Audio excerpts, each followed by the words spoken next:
Hello Internet, my name is ZemosHD. Today we're going to be doing a video on Steven Crowder, because I hate myself apparently, and this one is on affirmative action. So I'm gonna actually want to kill myself by the end of this, but let's just jump right into it. Oh, before we start, please make sure to like, comment, after the video of course subscribe, hit the little bell notification thing. Okay, let's do it. Qualifiers for education, which, in and of itself, education should be performative. Irony, it hurts. Next clip. Becky was rejected twice by the UC Davis Medical School, so he filed a lawsuit. Back then, the school reserved 16 of the 100 seats. The last name Becky belongs to a wasp if I've ever heard it. It was a quota. Baki argued he had higher academic scores than several minority students who were accepted. And in 1978, the Supreme Court sided with Baki. The court said the school couldn't use quotas to racially balance the student body, and that they couldn't consider race to remedy past racial discrimination. The reasoning? Justice Lewis Powell wrote that societal discrimination is not a valid reason for considering race. Yeah, you don't fix racism with more racism, which affirmative action is by definition, and it excludes people based on the intrinsic characteristic of race. That's a good thing. It's just the man who met higher performance standards became a doctor. Any patients out there awaiting a valve transplant want to argue this is a bad thing? Think about this for a second. This doesn't exist in a vacuum, by the way, when we're talking about affirmative action. But before we go on to the micro and the statistics, which I think are very important, the macro here, education is meant to prepare you for the world. It's not about the college experience. We've turned into 4 years of glorified alcoholism. These people are going to be building our planes and separating conjoined twins. Yep. I don't care how many vowels are in your last name. We want you to be good at what you do. We want you to be good at what you do. That should be the primary goal of education. And this is interesting because Becky was an older student, by the way, in his early 30s, who was turned down by many institutions because he was considered too old. College students, aged 30 to 35, only make up about 16% of the college population. Okay, that'll be important later on to come back to as we go through percentages because, you know, this is a whole percentage game. Again, I want the best person as my doctor. Okay, next clip. Here's the rest of Justice Powell's decision. The only state interest that clearly may be viewed as compelling on this record is the interest of a university in a diverse student body. So university administrators could no longer use affirmative action to address past discrimination, but they could use it to create a diverse student body. And to be fair, diversity is beneficial to everyone. For example, research shows that it exposes like a gross students to generalization. thinking, which helps them better solve problems. I'm not arguing right now that I'm certainly not saying that diversity is bad just for the sake of diversity. That's what I'm saying. There's one saying that diversity is good for the sake of diversity. Diversity is good for everyone. Right. What about bad at women's shelters? Yeah. Yes, even there. Sometimes I was like, come on, get a couple of ham-fisted men. I want men with fists like lunchboxes walking through the door. Well, not always. No, what about conservatives on YouTube? How about that? That's Or a good point as integrity. well. How about that? That's diversity. Sounds terrible. Bleep and mute Gerald's mic. I want you to be blow up doll. That's all I want to hear. If I see a blow up, also help me God. So again, if the goal was to create diversity among the student body, wouldn't including older senior citizen students also be of interest since they make up a smaller portion of the student body than black students to begin with? It would seem like back if you want to create diversity, that would be an important one. Yeah. Also something important. Do you notice the source that Vox provides there? It's actually an article from the pro-affirmative action nonprofit. It's called the Century Foundation, which cites they cite amicus briefs from the UT Austin Supreme Court case. Okay? This research, though, that they talk about with diversity, only vague statements from Vox, and there's no hard data. So, for example, one of the briefs, it states, a diverse student population creates a richer learning environment because students learn most from those who have very different life experience from theirs. Okay, I mean, it sounds right. Another says college students who experience positive interactions with students from different racial backgrounds results in more open minds and engaging classroom conversations. Oh, okay, that's fine. I don't have any problem with this. Sounds great. Doesn't necessarily sound like hard data. Let's look at some of the hard data. And by vague statements from Vox, you mean citing academic sources, right? You know, if you're gonna lie, don't show a screenshot with the link on it. Jesus, so sloppy. Stay with me here because ironies, okay? We know that some kinds of diversity can negatively impact student performance. Now, before you start on the David Duke accusation, no, that's not where I'm going. No. Studies are clear that students in single-gender schools, for example, have better academic outcomes. When these schools have been made co-ed, for example, all boys schools and all girls schools, academic performance dropped. Some research supports, of course, that racial gender diversity is good when applied to academic performance. But this relates to kindergarten through 12, right? And by the way, it mostly applies to teachers, okay? More so than students if you look at the data, because people are learning from their teachers and may learn new life experiences. For the same reason that you don't want your children to get the sex talk from the kid in the schoolyard, regardless of race or gender, you'd rather get yourself to be. So despite the fact that, you know, there are pros and cons to single-sex schools, the real question here is, why are you talking about single-sex schools and we're talking about racial diversity? It's almost like you're talking around the issue to, you know, kind of dunk on diversity a bit. By the way, did anyone notice something else here? This is what's so disturbing to me. Do you notice something about the arguments that have been made by Fox thus far? All of these, they could be used to create racially segregated schools. Let's humor this for a moment. So Vox says that diversity is ultimately good, and they cite a source saying that diversity is good. You cite a source that says that diversity in co-ed schools is bad.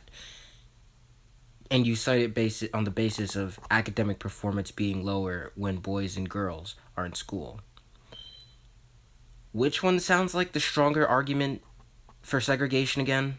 What are you talking about? When you look through the prism of lens, and you just look at it through diversity of race, and you're not talking about intellectual diversity. You go, wait, hold on a second. There's better academic performance in boys-only schools or in girls-only schools. These same arguments could be used by racists or white supremacists themselves because you see things exclusively through the prism of race rather than performative actions. This is important. Let's look specifically at the type of diversity that affirmative action has created as a ripple effect on campus. Even the left-wing publication The Atlantic has covered in depth how many students brought in by affirmative action had bad, quote, bad, I want to make sure I'm not misread, bad, quote, bad from the Atlantic academic experiences because they were mismatched against students who have better academic qualifications. Now, what am I talking about here? I'm not saying they had bad experiences because they were Asians or they were black kids. What I'm saying is people who got into schools who were not qualified for those positions ended up having bad experiences because of seeing the results through the lens of racial diversity exclusively. Black students interested in pursuing a doctorate are twice as likely to be derailed from the path. They tend to school where they're mismatched. 50% of black college students right now rank in the bottom 20% of their classes, bottom 10% of law school. 4 times since affirmative action, 4 times more likely to fail the bar. Now you can argue this because every single professor is racist in higher education, and the bar exam is systemically racist. I would think the more straight intellectual line to draw would be someone who's admitted on the basis exclusively of race with lower academic performance standards might leave school with lower academic performance standards. That's why they fail the bar.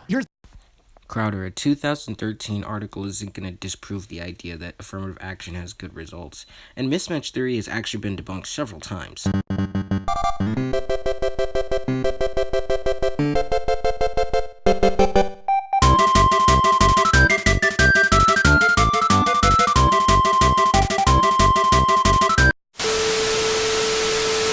Something definitive, and we're going to continue undergirding this. If diversity is just about filling a quota, fine, just say that. But if it's about helping minority students, it has definitively, demonstrably hurt minority students, not help them. Okay? Next clip.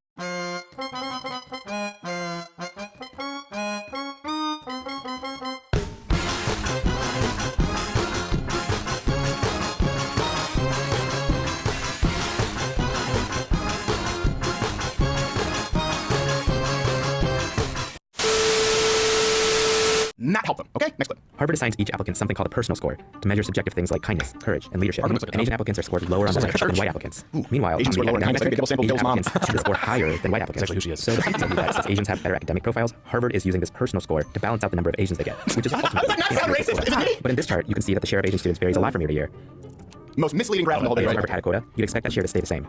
By the way, notice how Vox, they sort of create a gimmick with this chart. They try to make it look like this is important. This is why I think this is deliberately misleading, because you would have to seek out a way to manipulate a statistic that is far less straightforward than the statistic that matters. I think, correct me if I'm wrong, everyone in this room, and if you're watching, comment below, okay? So pause it, respond, so we can get a genuine answer. I would think the statistic, if we're talking about the percentage of the student population made up by minorities, that you most care about is what percentage of the student population is made up of minorities. Wait. Okay, I know what he's going to do here. So what he's going to do is he's going to say that they're making the conflation between admission rates and population. But the problem is that we're talking about admission rates and not population, because we're talking about affirmative action. So let's watch him do it right now, live. Correct? Yeah. See, that's the number we're looking for. Okay, that's not what that graph shows. Okay? If you read the heading on the chart, it is the change in share of admitted students who are Asian. They aren't looking at the percentage of Asians by year, which remains remarkably stable. Just take a look. Harvard currently has around 25% of Asian students. That percentage has been unbelievably stable over the years, regardless, and this is why it's important, regardless of application numbers from Asian students. The chart that they use just looks at a percentage of change each year. That's a percentage of a percentage. Let me explain if this sounds a little bit difficult, because math is not any of us here. Despite I am not a math Asian. You're a lawyer. Yes. And that is not intrinsic. It is because of your education, and I respect you for it. Yes. You're wrong. It has nothing to do with you being slight and relatively hairless. Except where it matters. It's true. Beautiful coif. So let me explain that. If Asians, for example, only make up 25% of the student body, okay? A 10% change is only a 2.5% change of the student body. So to use, let's bring up the overlay here. Let's use their high number of 17% on that chart. Most people, I think, watching this assume that means, oh, there's a 17%, there's now 17% more Asian students on campus. No. To signify that variance, it would really only require a 4% change in the overall student body, from 24%, say, to 28%. You understand? That's a 17% change from 24 to 28, and most of those years have like a 3% change. Yeah. That's a rounding error. It's really hard to have negative Asians in your student body. It's hard to have negative. Initially when I watched it, Pretty unclear. How is there negative 7? Wait a second. Yeah, I mean, but Is Harvard executing Asians? something maybe going on here.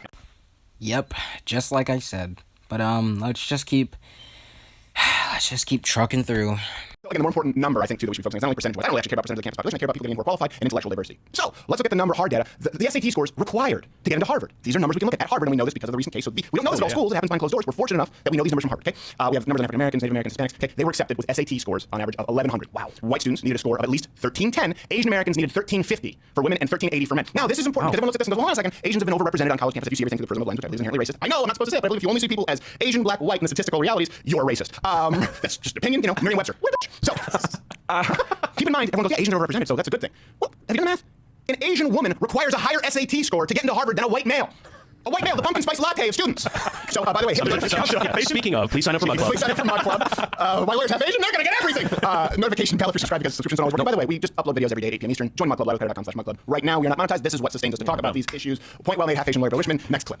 At very selective private colleges, Asians make up the second biggest group, Woo-woo. though we're That is Asian supremacy, by the way. But this isn't because Asians work harder or care more about education. wrong. Most of our families weren't subject to policies like Jim Crow and redlining that engineered Yeah, separate exactly. schools and neighborhoods for white people. The U.S. eventually allowed Asians into the country, and we arrived in large numbers. But U.S. immigration policy selected for certain It sounds like Bob just saying that for the mistake. Here we We started letting those Asians in. arrived U.S. immigrants with college degrees, and Asians are among the most educated. By the way, just because my half Asian lawyer Bill always gets a little nervous if I get into hot water when discussing racial issues, do you have any idea how now I would be crucified and then put on a rail so they could run me out if they said the majority of students are white and I said, quote, woo woo. Yes. Either I'm singing a doo-wop song or I have a funny hood. I'm telling you, the other half of me would have woo-wooed for the white people. All right, so. You got both ends. You're Hey, good. And by the way, I know half Asian liberation was nervous about this. No, the reason why they say it's not because Asians work harder. Yeah, it is. It's because Asian Americans are more capable in an education environment because they work harder. Data reflects that they study longer hours on average and more importance is placed on education. You even told me you didn't get weekends, and pathological days were just days of horrible abuse. Yeah, I don't know what a weekend is. Yeah. So, but they claim here that Asians. There's another just irony alert, okay? And I'm hurting myself for you, both in watching these videos and in doing this. That hurts. That's not pleasant to do. Ow. So, I can spare the brain cells because apparently whiteness. That's the front of the chart. Privilege. They started importing us en masse, Irish and Italian. Vox, they claim here that Asians don't do well in higher education, not because they're harder workers or because they care about education. Rather, it's because many Asian immigrants came after anti-Asian racism and they didn't experience the same racism that other minorities did. But hold on a second. Why do Asians hugely outperform white students on average? Can we note the huge irony here that Vox is arguing Asians have succeeded because they haven't faced discrimination while talking about how one of the top universities in the nation has been shown to systemically rate Asian personalities poorly and exclude them because of Bill's mom? It's true. Asians have done well, not because of discrimination. What's going on, Harvard? Discrimination. I just want to make sure that I don't crystallize my thoughts. No, you haven't, Vox, nor your sources. That would be nice. Put a hyperlink in every now and then.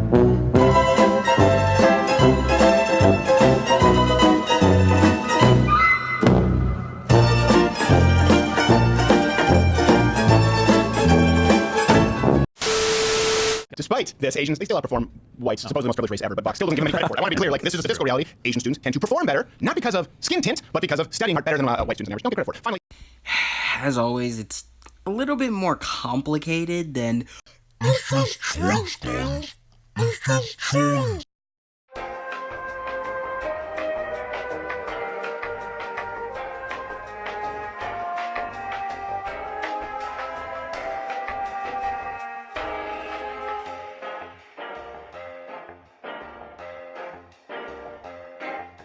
Vox is presented with this example of an institution. Okay, racism. Go back to the topic. Concrete data. They won't recognize it because it doesn't fit with their vision of discrimination, which frankly, I don't understand what the Vox vision of discrimination is. When someone says, doesn't make sense. we want a policy that discriminates against an entire race of people exclusively because of their race, and I say, what is that? It's not discrimination. Why? I don't know what it is. What is it? I don't know what to call it. It's a Vox video. Everyone is guaranteed equal protection of the laws. But looking at our history helps us understand why that's misleading. The Equal Protection Clause was created to protect the rights of black people after the Civil War, and the Supreme Court Yes. has cited it in Good thing. decisions like Brown v. Board and Loving v. Virginia, cases that made American society more inclusive.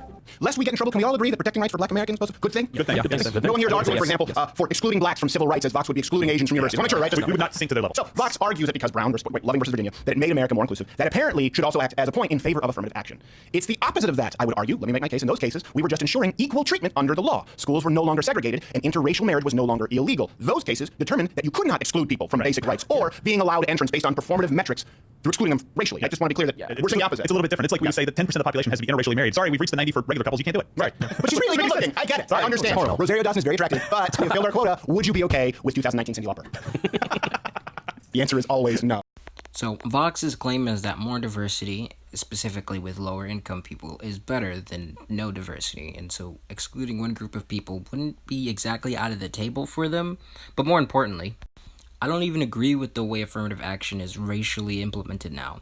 I think the best way would be to target lower income communities that have disenfranchised schooling programs and giving them subsidized grants, like a school-wide scholarship of sorts. Because, see, the fundamental issue we're having here is that the tops of the society are only getting higher and higher and more powerful, while the bottom of society isn't getting the equalizing education. They aren't getting the schooling and things and the tools necessary to be able to progress better in society. So I think it's very important that affirmative action in certain aspects is upheld, while in other aspects, like the racially aspects, is kind of discarded, and we can do it more on the basis of geography and socioeconomic class. But let's continue. Supreme Court says that schools can't use the history of racial discrimination as a defense for considering race. The only thing schools can say is diversity is good for everyone. And soon, if this Harvard case makes it in front of the court, colleges might not even be able to make that argument. Which means a place like Harvard, the training ground for America's elite, Watch this. where about Look at this 1 in thing. 4 students are currently black or Hispanic, would go back to looking the way it did 2 generations ago. And conservatives will finally get the colorblind process. Now they're all white. Wow. I love how the Vox's final graphic is just an 8-bit version of the Sandlot finale. The Squints got really in the 60s, and we never saw him again. We're going to fade everyone to white. Like, finally, Republicans / David Duke and Klansmen will get the university they always want. It's amazing to me. Did you notice that they said that it would only cause Hispanics and African Americans to go away, and then it would leave it somehow all white? Right. And again, here we have the left's vision of discrimination, where Asians never get discriminated against. Right. Somehow they are better than everyone, and definitely should just be put down. And if you get rid of these policies, let's be real. My cousins and I are going to take over Harvard. If you get rid of them. I mean, It's like, I was looking at those. What happened to all the Asians? I was all videos about the Asians. Mark Zuckerberg, who left school. It was a great game. It was a great game. They decided that they were going to, like, I mean, also, okay, I don't know if we can say, first off, you have your NBC Universal Comcast, one of the biggest multimedia conglomerates in the world. Can you do some graphics? And can you hire a voiceover artist? Can we- Like, at one point, you just have Morgan Free, like, you have the money. Spending all the money on the dial-up. Not all of your animations have to look like Pong. By the way, if we went back to how things looked like before affirmative action, this is something that's really important, okay? Hold your notes, here comes the cold water. We'd actually have more black students and minorities at top colleges. With affirmative action, post-implementation of affirmative action, we now have less blacks and Hispanics at the top universities than 35 years ago. That's the elephant in the room that Vox refuses to mention, I guess in this case, the tiger. And they're too concerned with the tigers in the room. But Steven, did you just make that up? Where did you get that source from? New York Times. Yeah. Oh, wow. Watch. Now they're going to have Snopes fact checks New York Times in the video. No, New York Times is going to fact check New York Times. Yes, exactly. It's gonna be PolitiFact has 3 Pinocchios for fake news New York Times because someone on YouTube just put themselves in the pretzels like Yogi Bear. What do I do now? What happened? Doesn't New York Times, where did they find that? Fox, you guys didn't have that right? Like, well, we don't do research. So let's just ignore the obvious fact that affirmative action started in 1961. Let's just ignore that for a moment. Let's go ahead and look at the New York Times article in a little more depth than Crowder would show you.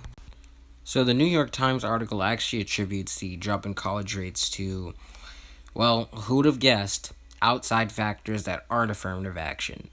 Wow. It's almost a joke at this point. Why does he keep lying? Every time he keeps lying. He can't not lie. In fact, get off this video right now. Go into my description and check every single source. Please. I don't want to look like this. I don't want to look like some idiot shitbag who can't even read a couple lines down from the fucking graph, the shiny graph that he looks at. Seriously? You couldn't even read a part of the article? Holy Christ, this is embarrassing. My God. And I mean, come on, pick your poison. The only other option here besides Crowder being, literally mentally retarded is he lied. And I mean, he lies constantly. So, it's whichever one you want to believe. I personally think that he's just a liar, and he doesn't really expect anybody to fact check him or look these things up. That's why he doesn't include any hyperlinks in his description. Alright, let's wrap this shit up. Let's assume that if universities only consider SAT scores and academic data, things that matter for schools, that blacks and other minorities would never be able to perform well enough to get in. The data shows that they were doing better without affirmative action, and of course the success of Asians, because contrary to what blacks, Asians have faced systemic discrimination. We have a change of mind coming on this issue. And by the way, one where I discussed this issue that will surprise you with a black professor of hip hop from both Princeton and UT Austin. So it's a pretty diverse change of mind, a little bit more personal than most. I think you'll be surprised how it ends up. But here's a couple of things. This is why this personally bothers me. Hopefully the data has helped you. All of those sources are available. You can find them yourself. Okay, you have to believe two things to support affirmative action. Okay, number one, you have to believe it's the moral thing to do. That more racism corrects previous racism. Number two, you have to believe it works. Okay, so let's assume that you believe number one. Okay, you believe that racism fixes racism. I'm not saying reverse racism, just racism. It's racism to exclude Asians, even though they deserve to be there just because they're Asian. It's not reverse racism, just racism. Let's assume that you believe racism, which is what affirmative action is the moral thing to do. Okay, but point number two, you would have to believe it's the moral thing to do because it works. Statistically, it doesn't. Even if you believe it's morally imperative, it hurts minorities more. It is undeniable. At what point do we say, hold on a second, rather than seeing everything through the prism of race, the lens of race, which has hurt minorities, we should maybe do the right thing at this point, which is not be colorblind, but not judge people exclusively based on intrinsic characteristics. You know why this matters a whole lot to me? I know people say, you shouldn't have an opinion because you're a white guy, just like I can't have an opinion on a woman chopping up a baby and sucking it down a tube, leaving it in a dumpster because I have a penis. I understand the rules. But let me tell you why this matters to me. Because this kind of false information, borderline propaganda, will create an entire generation of racists to come. That is what bothers me, is I don't want to see a racist future America. And guess what? If you have another little half-Asian Bill Richmond who gets a 1350 SAT score in 5 years from now, and he sees somebody who's far less qualified who's getting an 1100 SAT score, and that person is solely admitted because of race, this guy isn't going to take into account all of the racial injustices of the past. He is going to understand that he's been screwed and gotten a wrong deal. A raw deal. Sorry, no deal. That's the raw deal from Arnold. That was the slogan. He got a raw deal. No one gives Arnold a raw deal. His only line in that trailer was, no deal. So, not to get sidetracked, but with affirmative action, no deal. What I'm saying is that boy, or that girl, or that Asian girl, will not take into account the entire historical context of all racial discriminations that have been done, by the way, in other continents and the United States. They will understand that they're getting a raw deal. And guess what? Do you know how racists recruit? For their clans, for their gangs, they convince people that they're getting a raw deal. Wrongfully so, by the way, for a long time, most of the time, based on race. They convince a lot of young white people that they are getting a raw deal because of their whiteness. And guess what? When you tell people, young people, you're not going to be allowed in because of your whiteness or because of your Asian-ness, you are justifying the recruitment patterns that racists use themselves. There is no difference. I care about affirmative action because it is racist, and I don't want a racist country. No deal. Hey. So you don't want a racist country, huh? Maybe you shouldn't do all of this stupid shit then. Caffeine or you get sleepy. It's good. I still feel a little bit sleepy. Oh, yeah? Oh, no, that's crazy. You got coffee all over your chair, you feel sleepy. Oh, they're so bummed out right now. That's terrible. Retarded Yankee. It's okay. No, there's an important vote today to keep the internet free from censorship. Oh, that's right. I guess you're going to need your iPad. I have for you. Yeah. Damn it. Oh, no, what's wrong? It's only at 87%. Oh, you know what? No, you probably wanted me to use the fast iPad charger, but I only have iPhone charger, so it only charges 3/4 away. Oh, no. Won't be the world's greatest superpower for all. What's that mean? I say awesome. America awesome. Yeah, America, yeah. The great cultures this world has to offer. This week, the mystical, age-old culture of China.